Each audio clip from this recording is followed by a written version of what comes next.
As a quick aside before we get started, police in the US regularly brutalize the people they swear to protect at a rate much higher than any comparable country. If you want to help but don't know what to do, one option is to donate to the group Campaign Zero, which does great research and activism. This video is about something similar but not quite the same, the 40% statistic.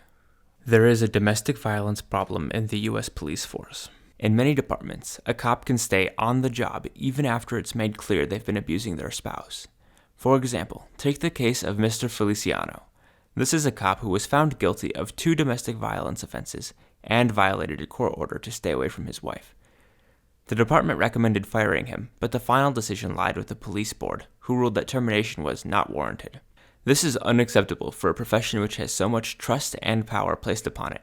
That's why I want to talk about the 40% statistic you've no doubt all seen by now. Where does it come from? Is it true?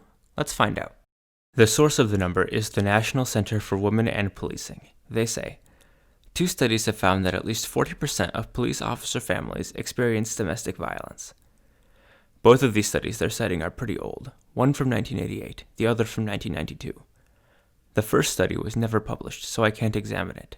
The second is more interesting. This is actually one of the only studies on police domestic abuse I was able to track down and read. What it finds is that 28% of cops self-reported some kind of violence towards their wives. The 40% number is actually a misinterpretation of this study. It found that 40% of police families experienced some type of spousal violence. That includes the wife abusing the officer. And in case anyone is curious, the statistics are very similar for female cops abusing their husbands. How does the cops' 28% compare to the average Joe? It's pretty bad, folks. We have a baseline from another study which asked civilians some similar questions. When we compare what they said with what the cops said, we find that cops are about 3 times more likely to have inflicted some kind of abuse on their spouse. Most of that difference is quote-unquote minor abuse. The rate of severe abuse was about the same, but you have to keep in mind that this is a study partially based on self-reporting, and people might be unwilling to admit that they severely abused their wives. Of course, all this data is super old. There's almost no research on this subject, unfortunately. But if this is true, and it seems likely to me that it is, why might it be, and what can we do about it? I don't know.